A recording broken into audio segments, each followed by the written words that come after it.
Good evening, good afternoon, good morning, ladies and gentlemen, wherever you are joining us from. A warm Kenyan welcome to ISSUP Kenya's first bi-monthly webinar for 2022. Karibuni nyote, as we say in Kenya. Before we start, just a reminder that all those who registered for the webinar will receive certificates of participation in their emails. The session is being recorded and the recording will be posted to the ISSUP Global website in a day or two. Please write your questions and comments in the box on your control panel, and we'll address them to the panelists at the end of the session. Today's topic is entitled The Impact of Substance Use Disorder in Educational Institutions in Kenya, Possibilities for Mitigation. The background. The COVID-19 global pandemic has impacted the regions of Africa in various ways.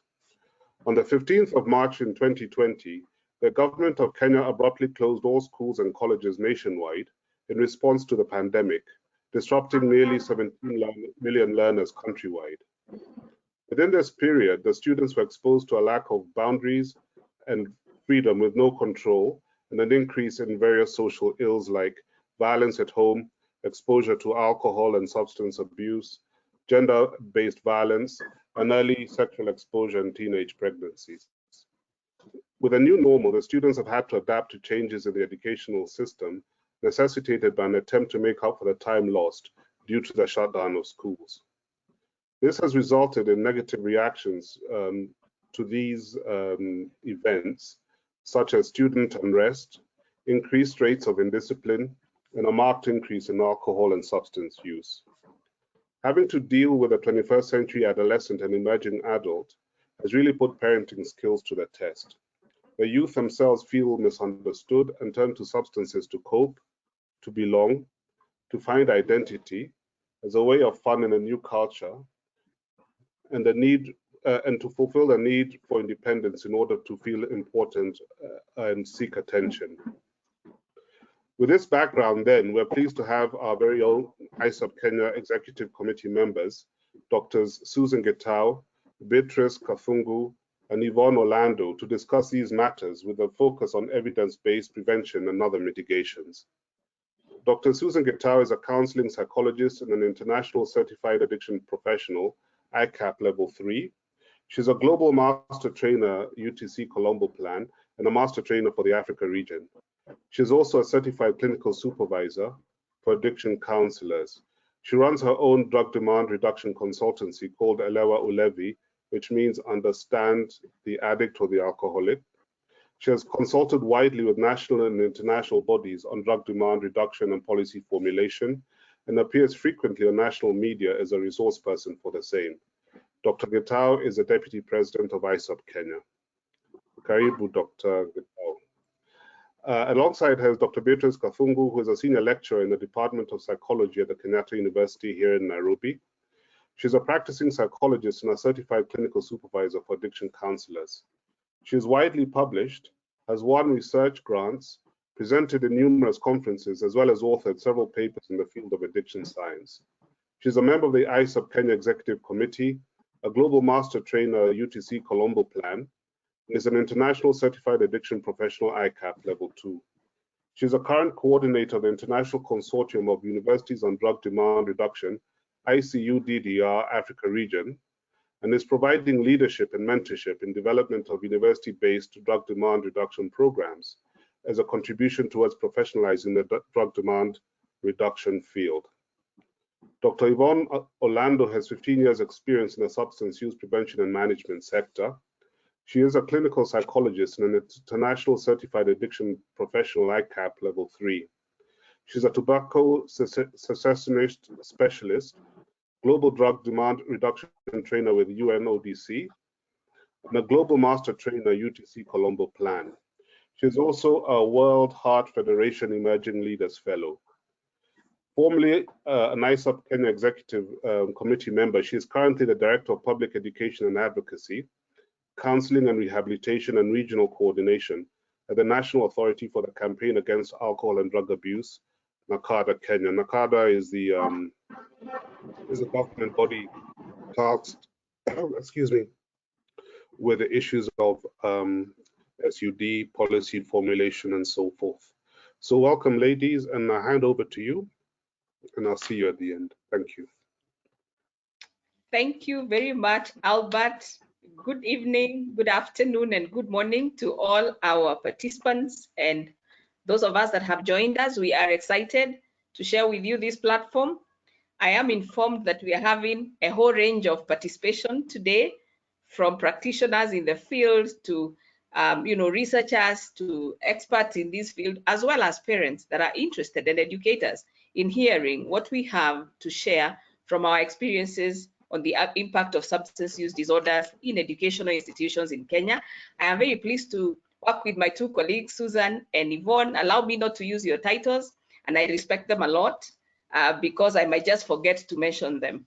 So I want to begin by welcoming Susan to just share with us her thoughts about what really is this thing that we call substance use disorders. We know that as a country, we are grappling with the idea of trying to manage the issue of substance use among school, going children or learners in educational institutions, whether it's at the basic level, at the high school level, or even at the university level. What is this thing that we call substance use disorders? Just help us understand in a nutshell. Thank you, Beatrice. Good morning, everyone. Good evening, good afternoon. Thank you for checking in with us. Substance use disorder, as we all know it, we are talking about someone or, sorry about this. We are talking about a disorder that comes about because of one using substances. And we know that it comes about when you're exposed to any kind of substances, whether it's alcohol or other substances.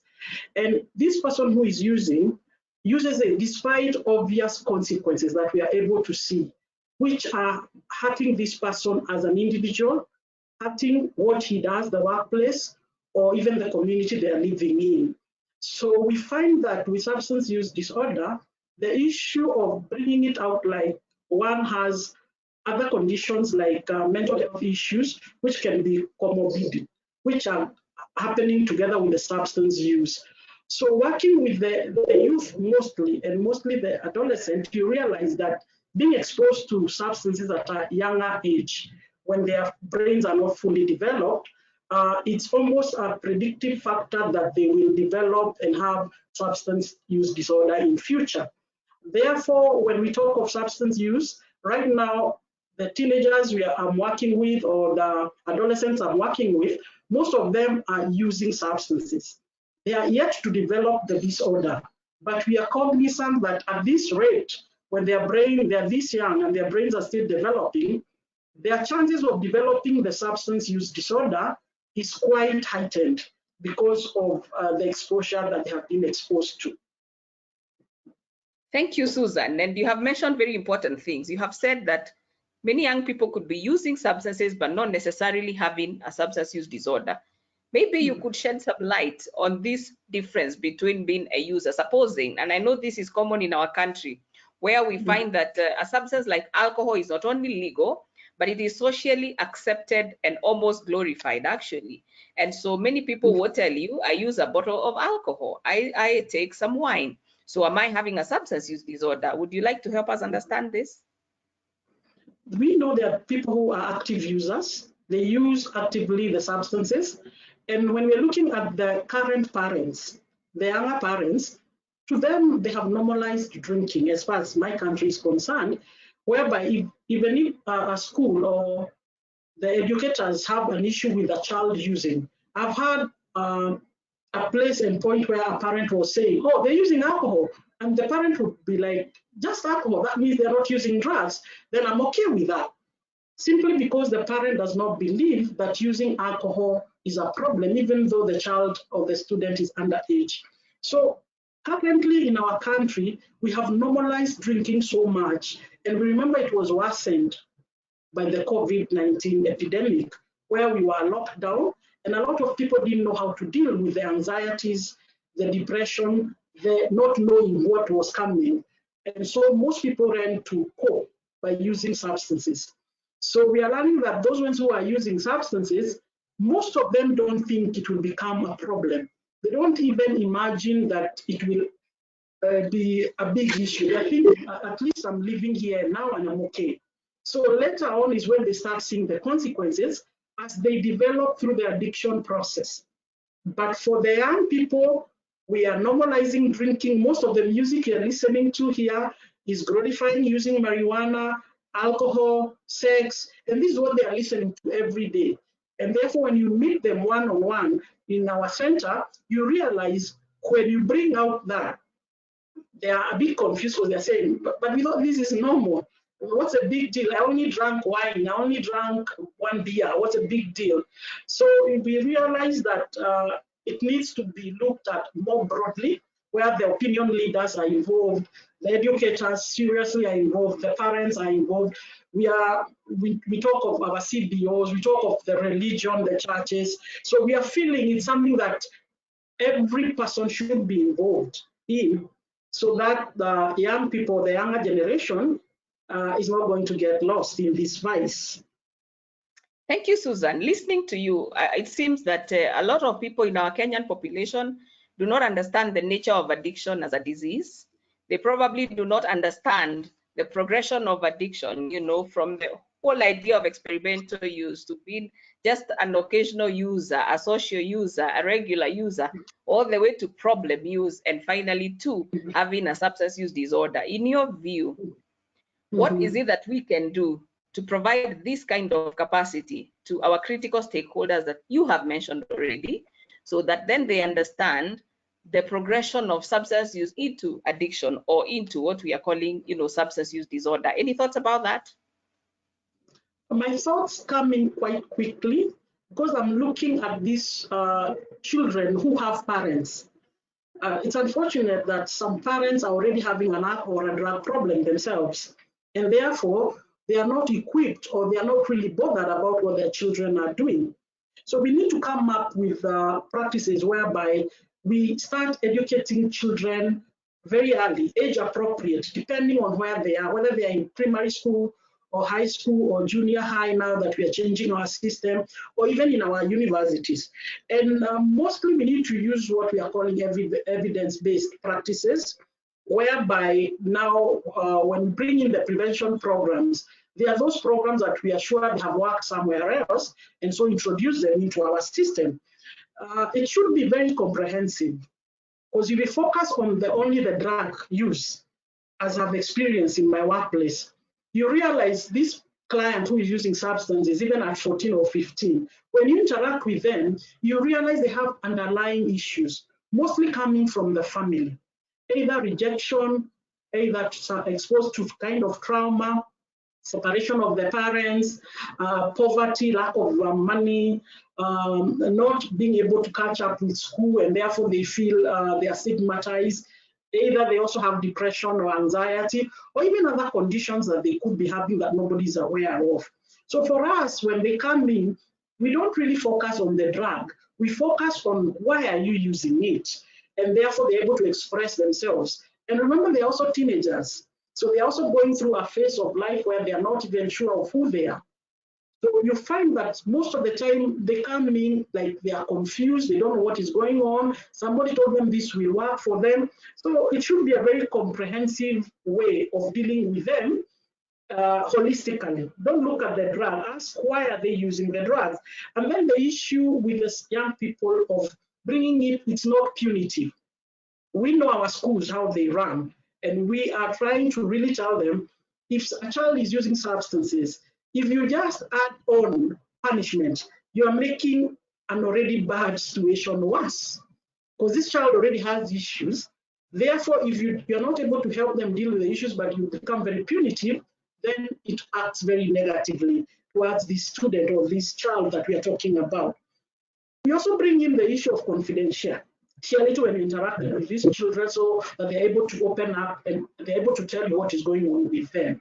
So the progression normally starts it's just the thrill, the excitement, the experimentation. So to them at that point in time, if you interact with them at that stage, really they tell you, no, I don't think anything bad will happen. I think it's a phase. But we are aware that this phase will start developing, as you are saying, the whole cycle. We go to habitual, social, we go to habitual, we find ourselves now, we are reaching up to comprehensive, to compulsive, whereby now the substance use disorder has developed. And remembering that everybody is different, some it's very quick, others is slow, but sure that they will still develop the substance use disorder.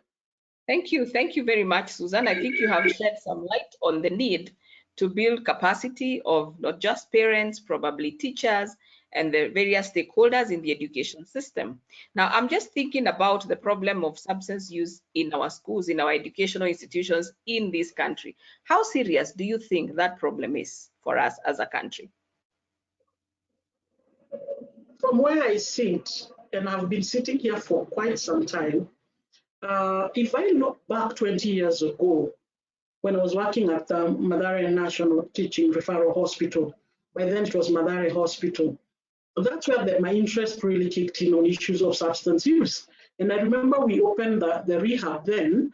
I think by then I was the only person who had done addiction in the country, in the hospital by then.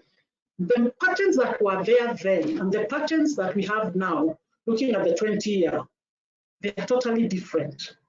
So what we are realizing is, as we are growing, as technology is coming in, the patterns are changing of substance use.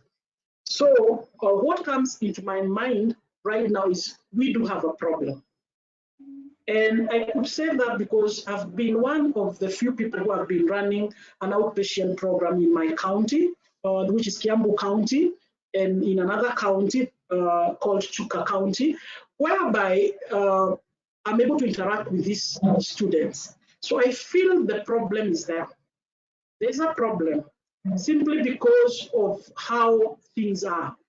And it has been worsened. By this time, our students stayed home for 9 months, whereby the parents were supposedly in control. So after that stand of the 9 months away from school, when they went back to school, for them to adjust and now go back to what they knew was quite a big challenge. So this exposure for 9 months really exposed students to alcohol. So as a country, we do have a problem. The problem is there. I wouldn't say it's a big problem, but it's there. Thank you, Susan. I will be hoping that Yvonne will be joining us soon to be able to shed some light on some data that NACADA has, because NACADA has been monitoring the drug situation in the country. And I do know that they have been very, very particular about educational institutions. I even know that currently, coming from the universities, they're actually supporting universities to do a survey on the drug use problem among university students. But we do know that we are seeing more and more younger, aged students starting to use substances. We are hearing that children as young as 4 years of age are actually becoming exposed, for their first use.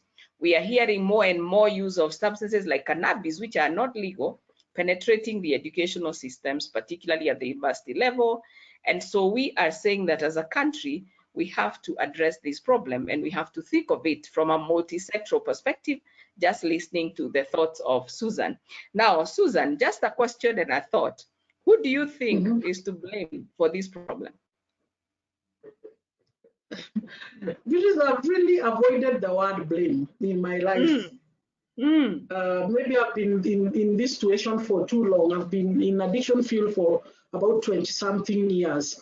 And initially we were looking at the blame, the government, the parent, the church, the community, and we kept blaming and forgot to come up with practices that would help solve the problem. So for me, I'm feeling the family is one place we should start to have programs that would help the students. And in my own way of the experience I've had, I've always said the family is the first line of defense as far as substance use is concerned. The reason being that the people interact with the child the most from the 0 age to wherever the child is. But within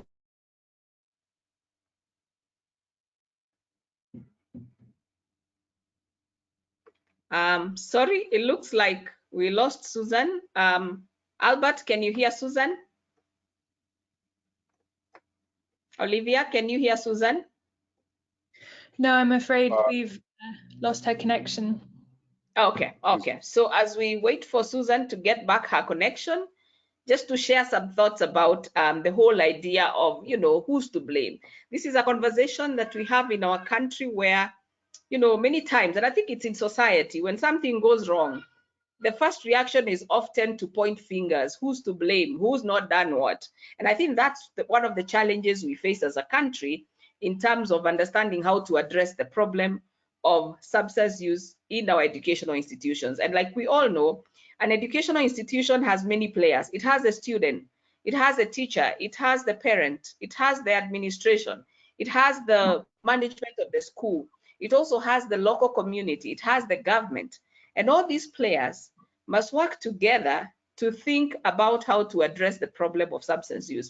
So from our experience in our country, one of the challenges has been the tendency to point fingers. So when there's a problem at school, we point fingers at parents. Then parents point fingers at teachers, and teachers point fingers at the administration, and the administration points fingers at government, and community. So we find there's a lot of blame game, which, like Susan was explaining, is not the way to go. So Susan, thank you. I think now you're back. You may continue.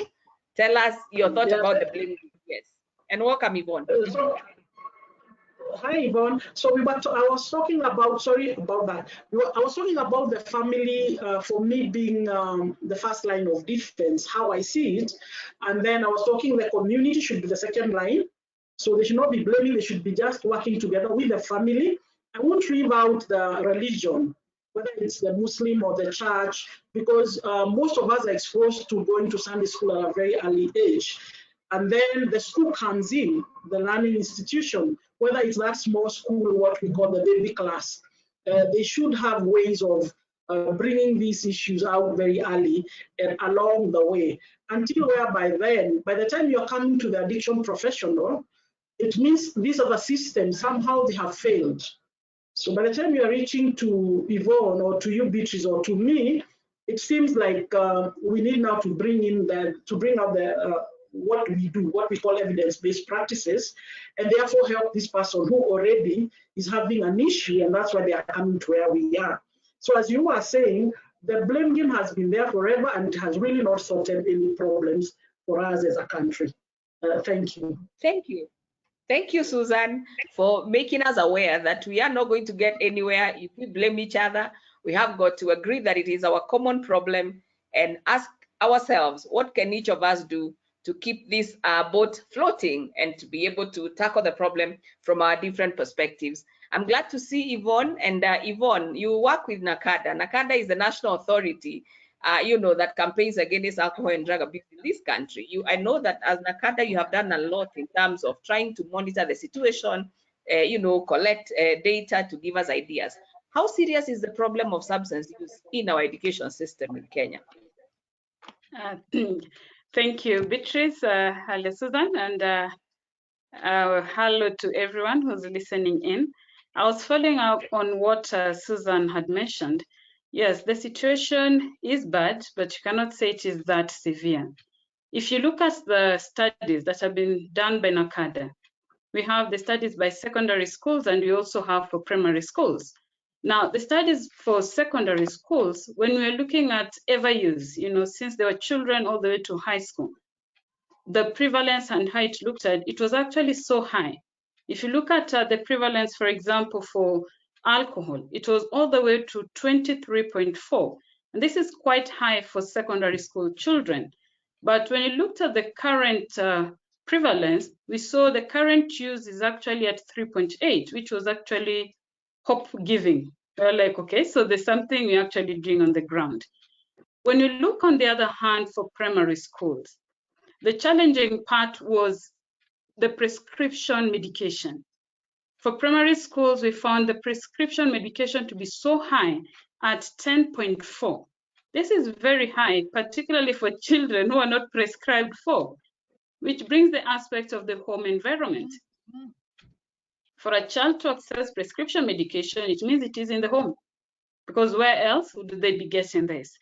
We have had the cases of people who have started using when they're very young, but we are saying those are the outliers.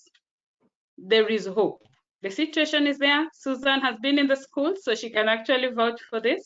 The situation is there, and that is why for NACADA, we have been able to come up with the different policies, for guidelines for school and basic education, and also for prevention, just to ensure that the information going out is evidence-based.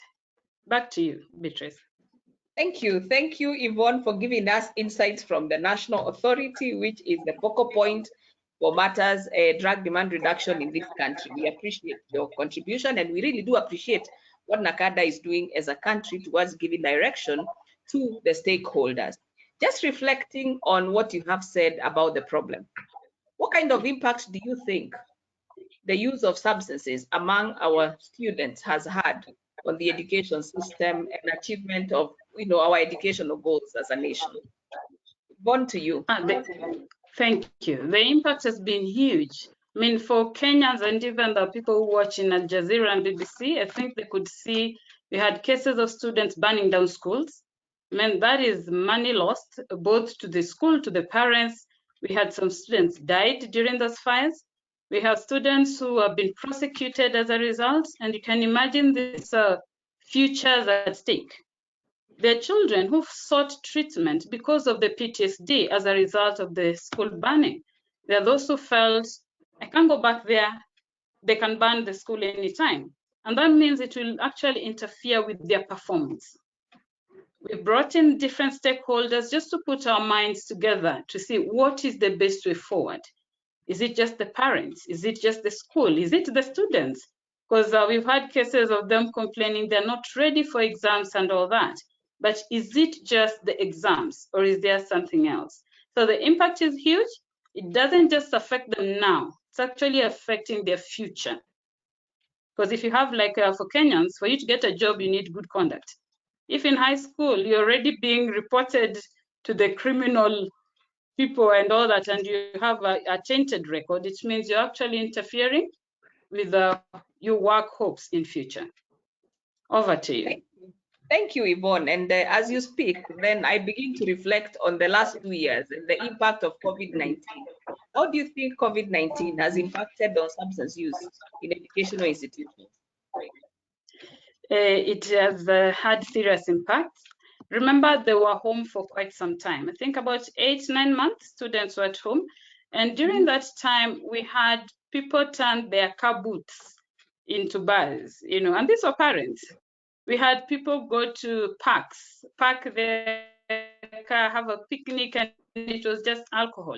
We had alcohol being drunk at home openly. Initially the cases were the father, the mother would come drunk, but the children never saw them drunk.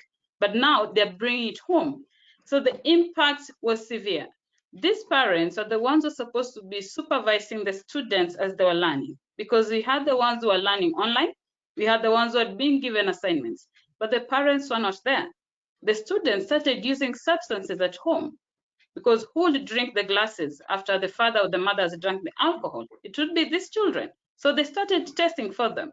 Who are being sent to buy the cigarettes? The same children. So the impact went up. They were idle for a while, and we know idleness and substance abuse go together. So the impact has been there. We've had cases of cannabis use on the rise.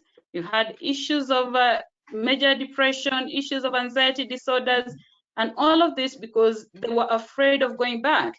And for the ones who started using the substances, some had never tried before, but now the health impacts actually also starting to come in.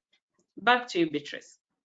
Thank you, Yvonne. And I do know Susan had mentioned earlier that COVID-19 has had a significant impact. And when I listen to the two of you, I pick very important points about the home environment.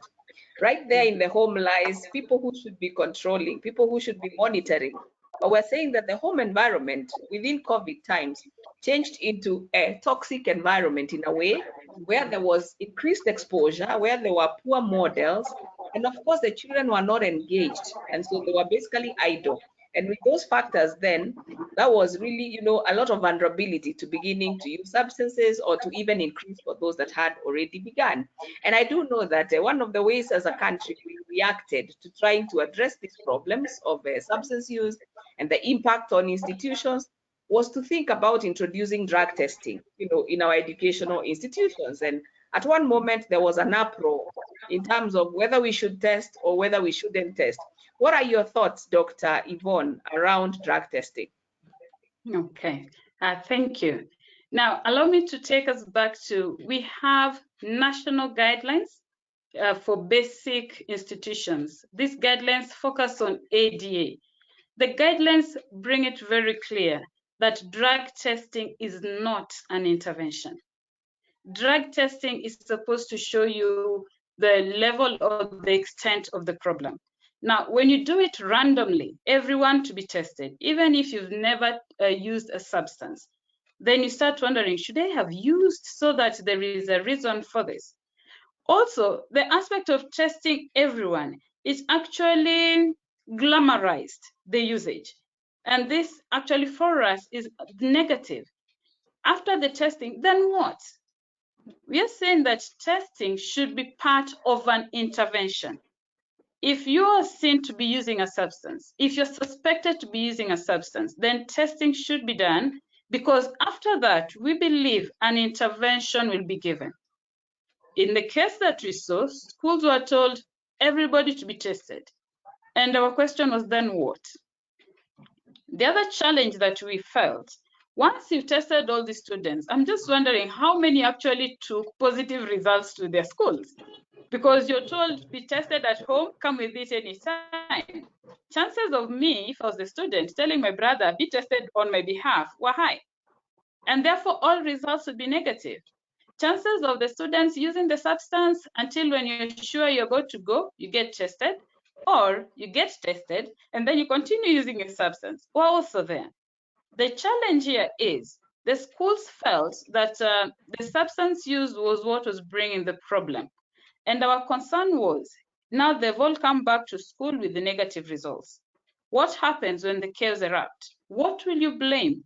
Because you did not identify exactly who to take care of. In prevention treatment, we are clear, we have a targeted, is it universal or is it selected? You don't just give interventions to everyone. So we feel testing should be part of an intervention.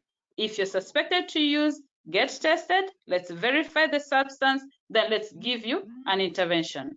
Blanket testing is not encouraged. Back to you, Beatrice. Thank you, Yvonne, and thank you for even giving us the position of the National Authority for the Campaign Against Drug Abuse. It really does bring sanity to our country, and did bring sanity when NACADA actually put, a statement around the standards that should be used in schools, and that was very, very helpful. Now, Susan, what is your view about testing from your experience? And I've been doing this for quite some time. My view is exactly what Yvonne has said. We don't just test. It's actually a procedure whereby the client comes in with, of course, a referral from somewhere, and we do the intake, a normal intake, whereby the issue of consent is always there. So the consent is coming from the guardian or the parent. And after that, we always educate the parent, because it's a point of contact. Remember, this parent might not have been in contact with any addiction professional anywhere. So we always educate what is all this, what is happening, what is going to happen to the child. And then we go in with the client, and we use tools. We can use Assist, Credo, or Scared, looking whether they have other issues. By the time we're doing the testing, we have prepared this client or this student so well that they are not even anxious about it. Because we have also interacted with schools, and we told them, if it's punitive, if we are giving you results for you to punish the child, then it's not really going to add any value to this child who's young. And therefore, it's a procedure where now we use saliva and urine for fast-acting results. And we always do that when the parent is there. And I think we are among the very few organizations that don't change results. So it's a process with where you come with a treatment plan. So after, most of the time you can test kids and they're testing negative. But do I leave them like, because you are negative now, you're free, you go? point of contact. Therefore, I'll still educate this child. I still want to hear how they see it, what they feel, what other issues, challenges are they going through that can be helped by a therapist. So we look at it very broadly.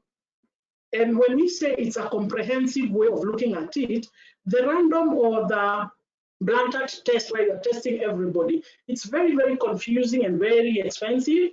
And therefore, you will find that what solution will you have? Fine, we have tested the whole school of 1,000+ students, and these are the results. Where are we going from there? So we need to have really good way of looking at it. And I've liked what Yvonne has said, whereby if you really pick some students and feel they do have a problem, then go through the right way. And also use the accredited organizations that have been accredited by NACADA, and whereby the way Yvonne, when she was talking, I remember she talked of everybody having negative results.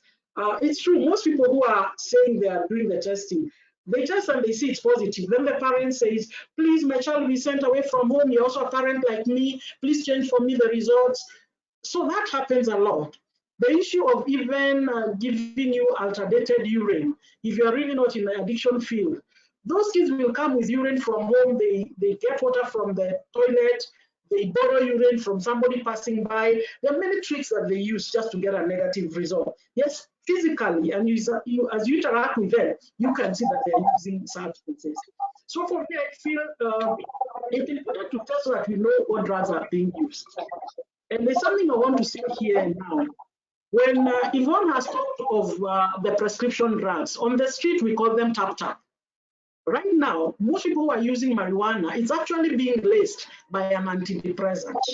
So you're seeing marijuana is positive and the antidepressant. Initially, I was wondering why this, until one of the peddlers explained to me that they have been told that marijuana is causing mental health. So therefore, somebody told them, use the antidepressants and like pour it on the marijuana. Therefore, this person will not get mental illness.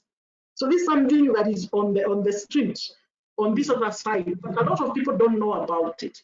So if we were not testing, I would never have known that they are also using, they're not swallowing the tap-tap, but they're being given when it's in the marijuana. So for me, testing has to be done in the right place at the right time, and with a background that we are coming up with a treatment plan for this specific client. Back to you. Thank you very much. Thank you very much, Susan. And I can assure you that every time I think of testing, a couple of things come to my mind. You know, I remember the days when, you know, HIV was new in our country, and people would get tested and they would test positive and die because there was no intervention after testing. Think about COVID. People would get initially tested for COVID, and then they would get labeled, they would get stigmatized, they would get discriminated. A lot of them actually died because of that. And so we have to be careful that when we think about testing, we have to ask ourselves, why are we testing? I think that's what we are hearing from these experts. Why are we testing? Who needs to be tested? What is the game plan after the testing? Is there a continuum of services that's available to support, you know, these clients once the results come out? What is the level of understanding and awareness of the problem of drugs within the bigger context in which this population that we are testing or we are thinking about is in? Do the parents understand? Do the teachers understand? Does the management understand? So it has to be a comprehensive process, and we are glad that NACADA has actually taken it up very well. I do appreciate what Susan just said, that sometimes testing helps us identify adulterants to what we think are the drugs that are being used. I recently accompanied a client to a counselor, and a drug test was done. And they thought they were using alcohol, and they thought they were using a bit of cannabis in cookies. They found in their test result, they had alcohol, they had cannabis, they had barbiturates, they had benzodiazepines, they had amphetamine, and they didn't know about that. So for them, they just thought they take alcohol and they take a bit of cannabis. So there is a place for testing, but it must be looked at as an intervention within a comprehensive, you know, continuum of services. Thank you very much. Now, listening to the two of you, we do have a problem as a country within our education systems. Is there hope? What is it that we can do? What can we do, Yvonne? What can we do? There is a lot of hope. You'll find, one, I am happy that our school programs actually picking up, and the stakeholders in the school system. We have the Ministry of Education, we have TSC, all of them are looking for what can we do to make the situation better.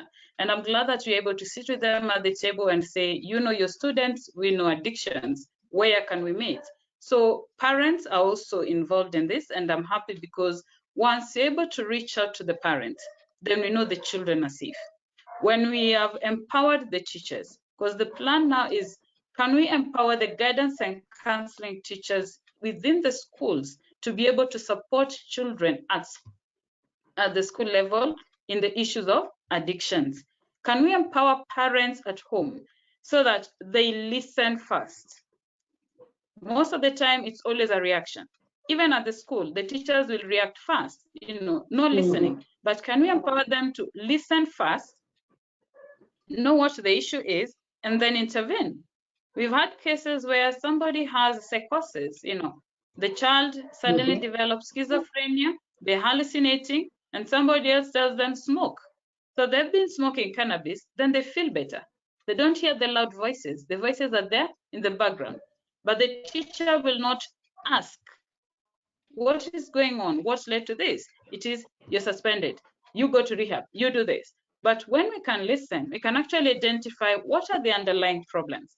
So the teachers are on the table, parents are on the table, stakeholders are on the table, and that means there is a lot of hope.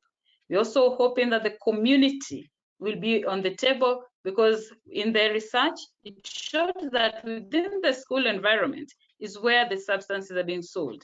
Within the kiosk, the houses just next to the fence. If we can all come together to protect our children, I believe we'll be able to win against this war. Thank you. Thank you, Yvonne. Listening to you, I am once again hearing the importance of, family-based sensitization and awareness and programs, because it does look like family does play a critical role as a risk factor, but also as a protective factor. I'm also hearing you mentioning the community and the role that community can actually play in terms of being a protective factor, because they are in charge of the environment, and they can come up with community policies, they can come up with community cultures, community norms. And I think this is a very important area. Susan, what is the role of capacity building in addressing this issue? It is very important, the role of capacity building. And I'm aware that some institutions have come up whereby they train their support staff, they train the security, they're talking to the providers who come in the school. They're told you can't come in as a driver smoking to deliver anything in this school. So I'm aware where they're talking to board members about it. So you find that this capacity building, the schools that are very strict or who have really worked on it, you can see obvious change. Something else I want to say is about most schools are controlled environment. And what I mean is, even though the student is using, it's really a hassle for them to get the drug to use. It's much difficult in school, and that's a fact.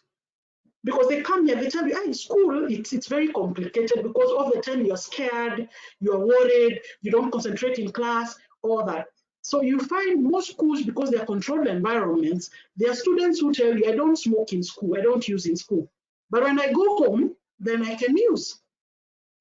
So that has really come up for us. So I'm realizing most schools are doing so well that they're strictly, they're very controlled.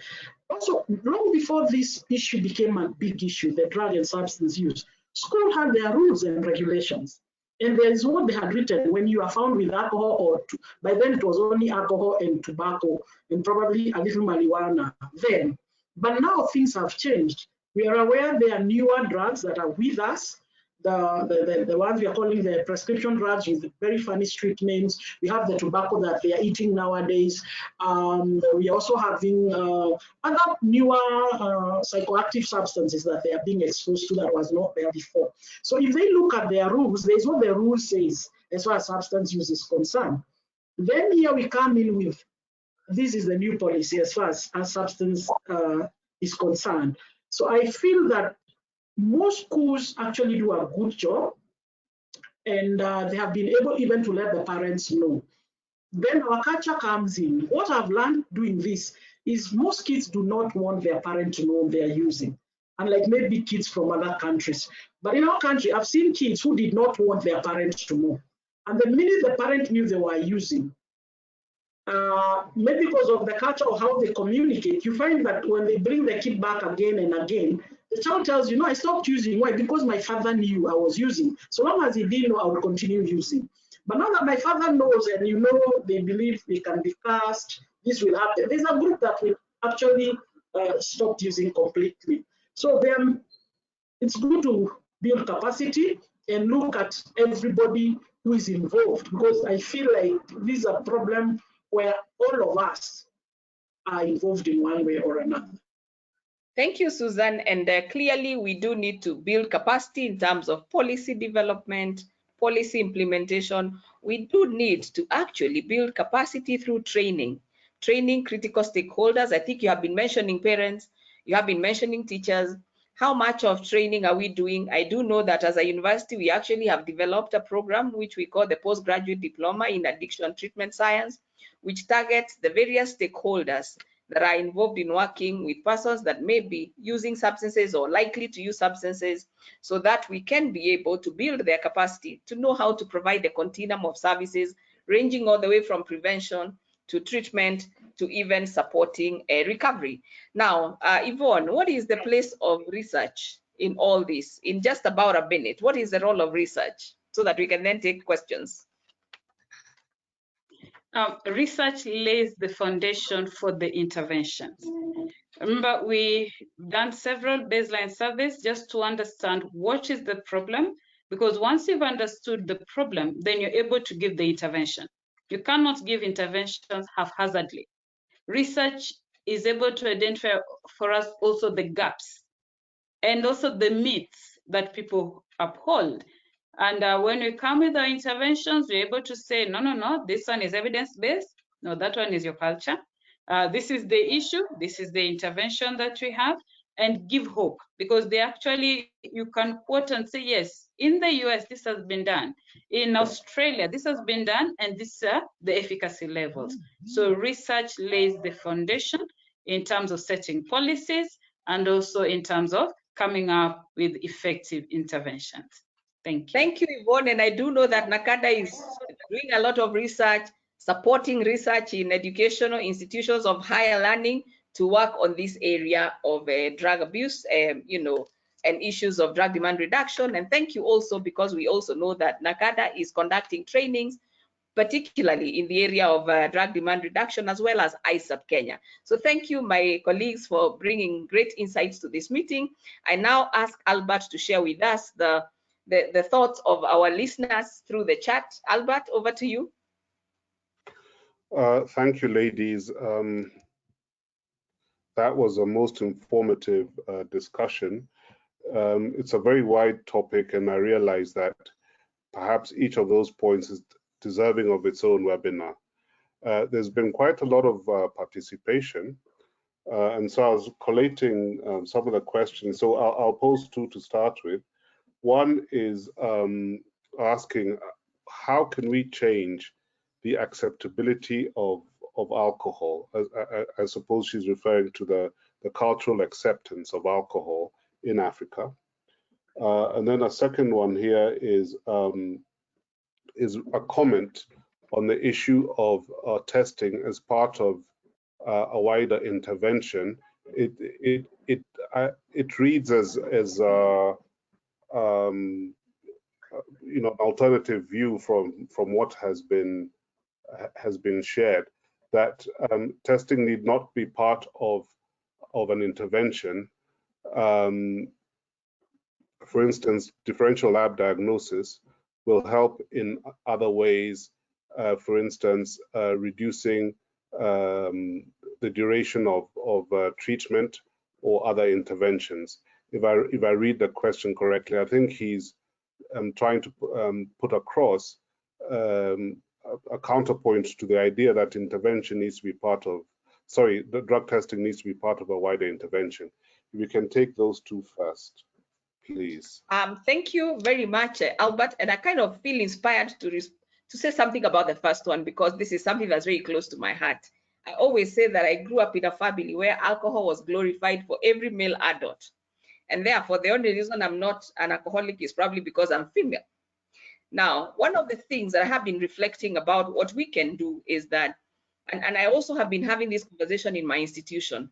We have got a student center where we do sell alcohol, or students are allowed to sell alcohol and buy alcohol within the university.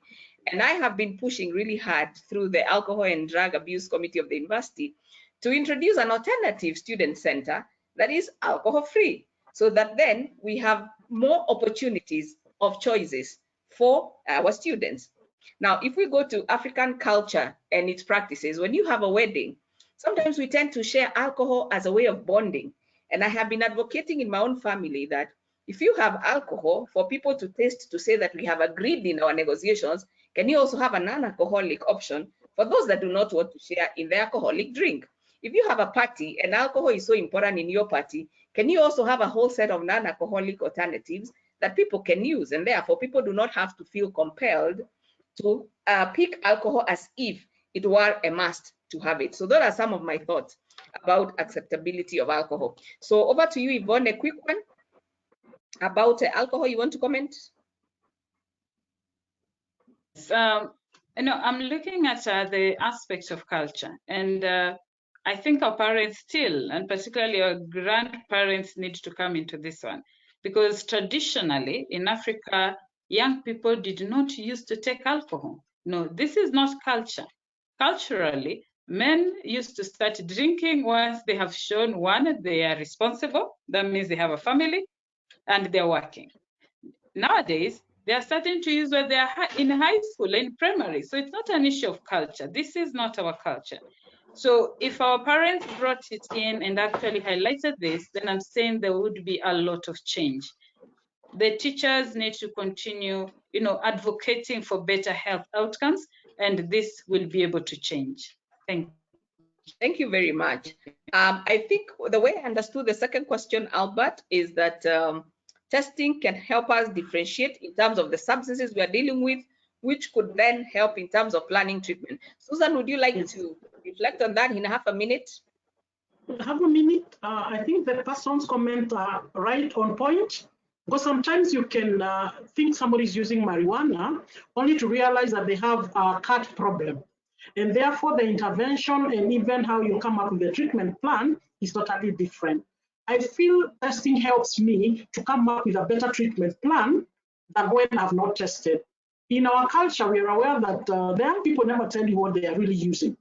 They'll tell you what is legal. Alcohol is legal. I use alcohol. I use cat. And probably they'll tell you I smoke cigarette. But when you do the test, you realize they're using more than that. And therefore, the treatment planning becomes better. And now that they are using the prescription drugs, the antipsychotics, they're already using them, yet nobody has prescribed for them. Then you as a therapist, you will know what to do with this client, where to refer them, where they can be helped holistically based on the substances that they're using. So testing would help me as a therapist to know what I'm working with and how to come up with a better treatment plan for my client, and most importantly, to monitor later on whether they have been able to stop using as they go on, as they go through the continuum of care in therapy. Thank you very much, Susan. Albert, over to you. Thank you. There are a series of questions here asking about prevention of substance use in schools, especially from a policy perspective. And so really, what can you say about what a school assistance program would look like? What are the components of such a policy? And as you're doing that, there's also a series of questions here talking about the role of teachers in encouraging or luring students into drug use, including the fact that many of the teachers are themselves depressed and overworked and so forth. So the teachers themselves being part of the problem. So a two-pronged question there. Thank you very much, Albert. I will respond to the second one and hand over the one on school assistant programs to Yvonne. And I want to talk about teachers because I have been a teacher myself. I am a teacher and I was a teacher actually in high school. And so one of the things that I do observe, or I did observe, is that As a teacher, you are expected to be a model. If you had a drug use problem, then you are judged and condemned and you are the laughing stock. But over time, our Teacher Service Commission, which is charged with the responsibility of recruiting, employing and managing teachers, has come up with very strong support programs, employee assistance programs for teachers. And therefore, more and more now, teachers are encouraged to seek treatment if they have a problem, and that becomes one of the ways towards supporting prevention. Because a lot of students would say, what is the teacher telling me? And they use very negative words. They are alcoholic themselves. What's the teacher telling me? And they are actually smoking themselves. So one of the key milestones we have as a country is actually the fact that we have got employee support programs amongst the employer of teachers within our country. They even support them to go for treatment and rehabilitation and support them to come back to work, and they get paid for support for treatment and rehabilitation. Now, as we do awareness creation for prevention, I think targeting teachers is paramount, because when we do target teachers, then they're able to support our students. I'm one person that believes that if you do not take care of the helper in your house, the nanny, you don't expect her to take good care of your child. So don't focus on trying to take care of your child and ignoring the nanny. So take care of the nanny to take care of the child. If we sensitize the teacher, if we empower the teacher, they will play a critical role in terms of prevention. Now, Yvonne, say something about school assistant programs. What would they look like? Now, again, allow me, because the person mentioned about the policy. Yes, we actually have guidelines, which are policies. If you check the NACADA website, it is there, downloadable and free for everyone. It is a national guidelines for alcohol and drug use prevention. It actually just focuses on prevention. Now, if you go through it, it will tell you how to deal with the indicated population. These are the people who have been identified to actually have a problem. Then we have the universal population. I mean, everybody, when you just walk out there and you feel like, yes, I have a forum, I can address them, it talks about how to do that. And also the selected ones. So when you go through the guidelines, it tells you what interventions to give at which level. Key thing to highlight, because you're focusing on schools, the guidelines are also clear that people who are in recovery are not supposed to be going to schools sharing their stories. I know this is controversial for most people, but it is evidence-based. When they go to schools and they share their stories on how they used for 20 years and now they're a CEO somewhere and they made it, the teenage brain interprets it as, oh, they can also drink for 20 years, stop drinking and become a CEO, not realizing that people respond differently. So yes, the interventions are available. Check the policy guidelines, it is there, and we have outlined clearly on how to go through the prevention programs. Thank you. Yes, and one more thing I want to add to what Susan just said is that I do think, Yvonne, sorry, is that we do need to be able to have a mechanism for early identification so that we do not wait until people are critically ill and needing to be hospitalized or to be taken to residential treatment. And secondly, I think we need to strengthen the referral system, which is basically quite weak in many of our educational institutions. Thank you. Over to you, Albert. All right, we've got about a minute left, and there are too many questions to get to. There's a lot of feedback saying it was a great presentation, but there's one thing I do want to go to. Somebody here has talked about intentional parenting and the role of intentional parenting. Would one of you say something about that? Susan, can I hand that over to you? Intentional parenting. Share your thoughts. Is whereby the parent is so well empowered, rounded, so that they are looking at the child holistically, not only about school. We know as a Kenyan community, we are obsessed with our children becoming #1, and we focus so much on academics, then we forget the holistic child, the spiritual part, the emotional part, the talent part, the growing up part that this child is going through. So intentional parenting is where you as a parent, you are there and you are available for your child whatever they are going through. When they come home, when they're doing their homework, when they are complaining about the pimple on their face, when they are starting their first menses, when the boy child is experiencing his first wet dream. So it means as an intentional parent, you are so involved as a parent in your child's life, and therefore you are the best guide to this child. So you need to be also well versed or well aware of the issues that would affect your children holistically. So intentional parenting is quite good, and it's something that would really help a lot of students if their parents were intentional in how they were bringing them up. Thank you. Thanks, Susan. And not to forget that we say that as parents, we do what we know best how, because there is no manual. And therefore, I think the need for parenting programs to strengthen our awareness on what we do or fail to do and how it does impact on the issue of substance use amongst our children. Thank you. Over to you, Albert. All right. Thank you so much, ladies. That really was an awesome presentation. As I say, many of those points are deserving of a webinar on their own. We have come to time, and so we need to bring this to a close. I'll remind everybody that this session is recorded and it will be available on the ISSUP Global website in a day or two. And you'll also get certificates of participation through the email you used when you registered. On behalf of ISSUP Kenya, I want to thank very warmly ISSUP Global that makes these webinars possible for us. They handle the hosting, the registration. All we do is turn up. And so to Olivia and team, thank you so much. And also to Michael, the Africa Regional Coordinator, for all his help. And so I remind the audience that we host these webinars every other month. And so I expect that the next webinar will be in April. And so we look forward to seeing you then. Thank you once again for your participation. And to the ladies, thank you so much for this wonderful discussion. Good night.